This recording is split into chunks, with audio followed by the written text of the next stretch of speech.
back in Reverie, doing some more work today, trying to work around the rain and the thunderstorms, typical for our rainy season here in Florida, and decided to clean the outside, primarily because it's starting to get green and I didn't want to lose all the headway we made so far.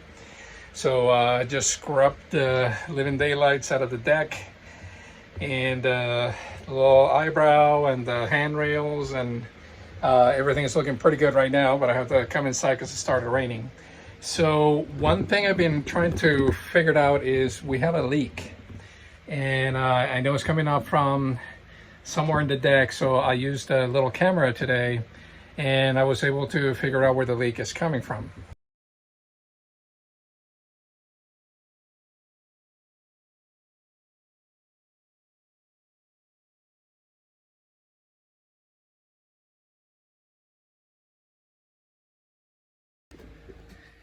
So our leak is in our galley, and this cup, I basically put this tray here to catch the water. It's not a lot, but I mean, after a couple of days, you can see here we're accumulating about 3 ounces of water getting in. So I got the little camera up back there to try to figure out if it was a stanchion or what it was, and it turns out that it's coming in from up here, and the only two things we have up here are our main sheet winch and our cleat. So I'm gonna have to take those two out and rebed them, reseal it to stop the leak down here before I finish the galley. Last thing I need is water dripping behind in a place that I can't get to it. So I want to make sure I plug that leak. The other things we have to fix, I mean, right now nothing is leaking other than the hatch, forward hatch.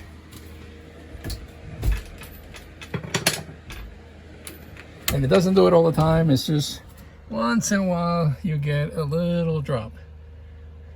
So I need to take this hatch off and, you know, clean everything and rebed it and change that glass, which is pretty nasty and cracked. But you know, of all the places we could be getting leaks, that's not a bad place.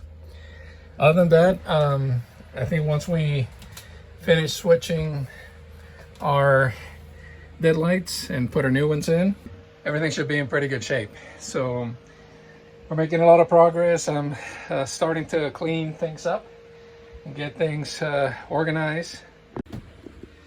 So getting our electric plumbing tools organized, our fiberglass extension cords. I have some tools in there I'm going to take out, and on this side it's just little stuff and tools that I have to finish getting done. If you remember, those are our windows, our port lights and deadlights, and this is EVA foam. And I'm going to use that to basically insulate the backside of the hull. So this is going to be completely covered in EVA foam once I fix that leak, and that way it'll provide protection from condensation on the inside. So it should be that should look pretty neat. Once I get that done, then I can start building some shelves and a fascia with the drawers for the front of the cabinets. So, you know, one more project to do.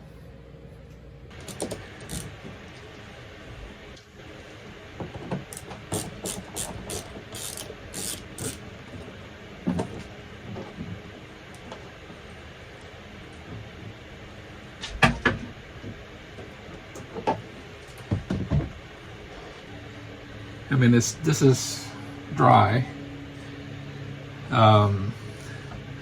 This is dry. I mean, this is probably some water drops in there, but that may still not be the source. So the only other place water could be squeezing in is if the windows are leaking in between and the water is running in between the the hull and the liner, and then working their way down that way. So I'm gonna have to kind of put the camera in from this side and look down, but this is the sense I get is I'm gonna pour some water from the top, but I don't think this is leaking. So I may leave these things alone and not mess with them. Let me give you a little bit of a closer look. Okay, so you can see from this side, that's the backing plate, and there's another backing plate for the cleat. But in touching this, that lid, if there was water dripping from there, I think it would have come out in the galley itself, not necessarily down the side. So this may not be the source of the leak, which means I may leave it alone for now. I'm going to switch and get my little camera down that way and try to see, because then the other option is that where the leak is got to be coming in from our port lights, and I kind of keep the sun out. They got to be coming in from the port lights. So because this is kind of the line where the water runs out, and then it goes down, you know, with gravity to that corner and then come back this way. So let me take a look and see what I can find.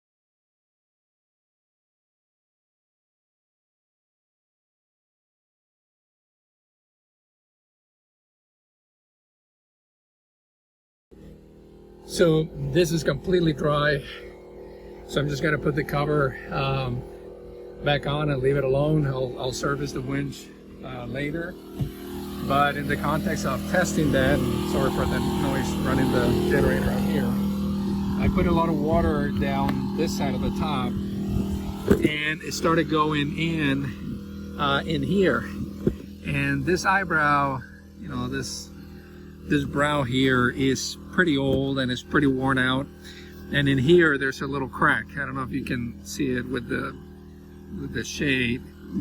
Let's see if I can, right there, there's a crack.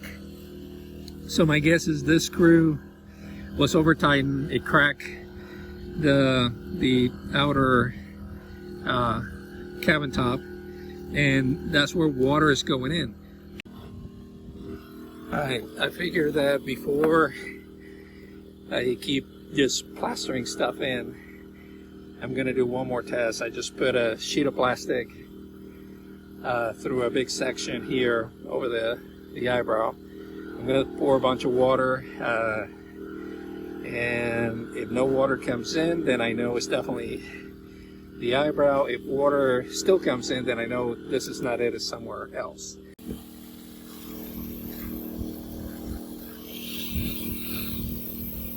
Okay, I've poured a ton of water over that ledge and on that deck, and nothing seems to be coming in now. So I'm pretty sure the eyebrows are a problem. So I think I'm gonna get some silicone. So I have some 3M marine silicone, and whenever you're using silicone, make sure you use marine. Regular silicone has acid in it, so you don't want that on your boat equipment, so make sure you pick up a marine grade silicone. So I'm going to prep this puppy right here.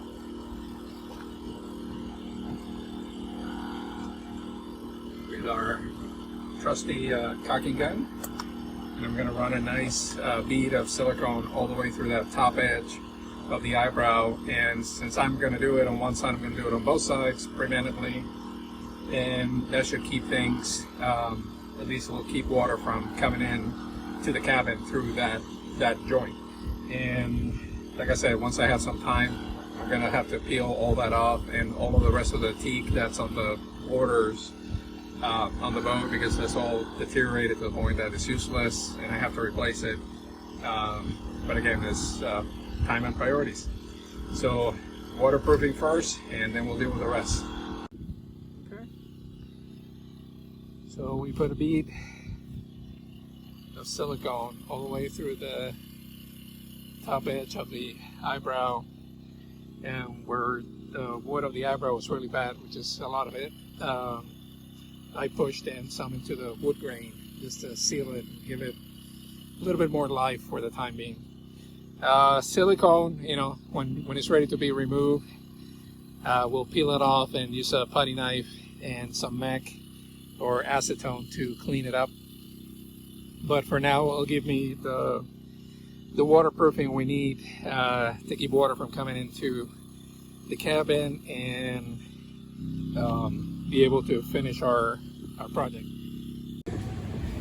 Oh, while things get done up there, I went ahead and cleaned the head.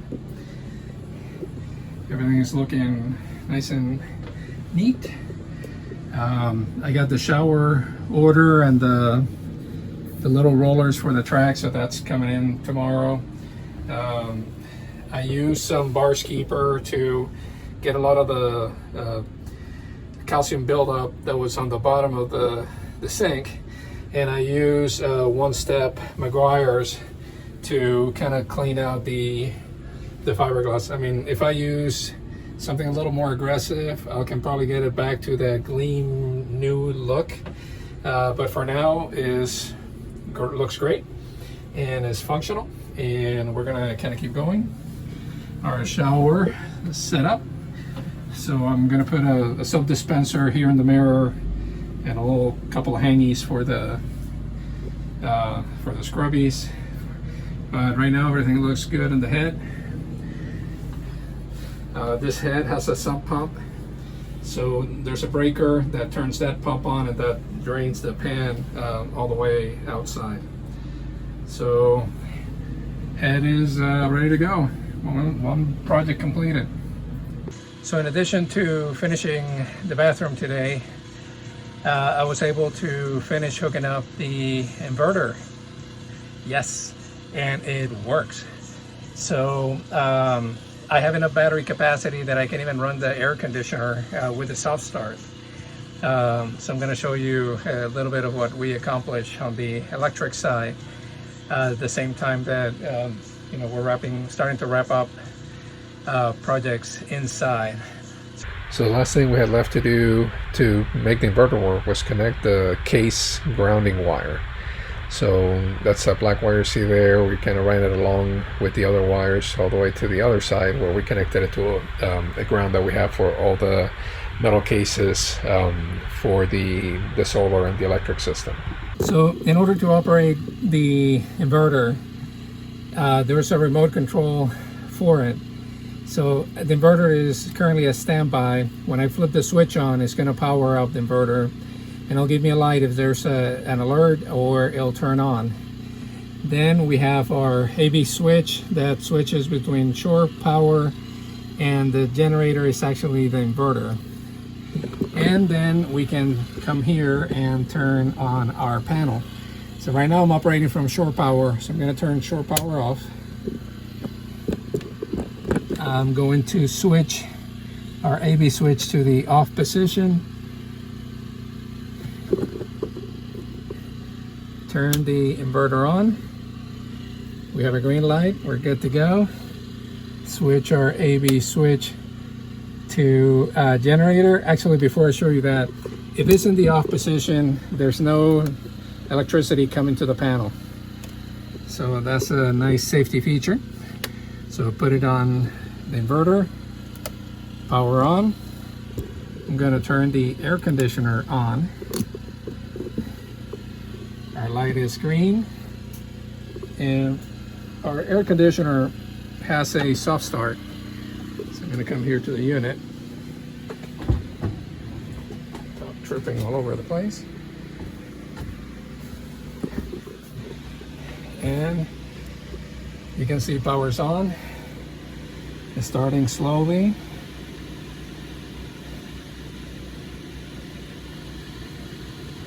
we go. Blower is now on, and I can start to feel the cool air coming out. Now, battery consumption when I'm running the air conditioner is pulling, as you can see from the Smart Shot, it's pulling about 94 amps per hour, and at that rate, running the AC would consume our battery bank in about 2.5 hours. So, you know, it's kind of nice to know that we can run it if we need to cool things for half an hour so we can go to sleep at night, or if there's too many mosquitoes and we're going to cool the cabin. We can probably run it for about half that time and get the cabin cool enough to be comfortable, and then we can just let the batteries recharge from solar. So we're back at the panel. I'm going to turn the air conditioner off. Now, one good thing about our setup for our air conditioner is that the pump starts, is the water pump for the air conditioner is controlled by the air conditioner unit itself. A lot of times you get in boats and you need a water pump switch for the air conditioner water pump, and then another switch for the air conditioner. On mine is simple. The pump connects to the controller, to the brains of the air conditioner unit. They fire it up or shut it off as needed, and I only have to turn one switch on. So to switch everything back to shore power, I'm just going to turn shore power off. Go back and bring our switch to off. Our inverter is already on, so I'm going to turn it off, and I'm going to switch back to shore power and come back here and flip our switch, turn our outlets on, and turn our air conditioner back on. All right, folks, that's it for today. Thank you so much for watching. We continue to share all the work that we're doing on Reverie, so if you like our videos, please click below, subscribe to our channel. If you have any questions, please post them in the comments section. I'll reply to any questions I get through YouTube or through Facebook. So if I can help you in any way based on what you're seeing on some of those videos, please feel free to ask. Thank you so much for watching, and see you in the next episode.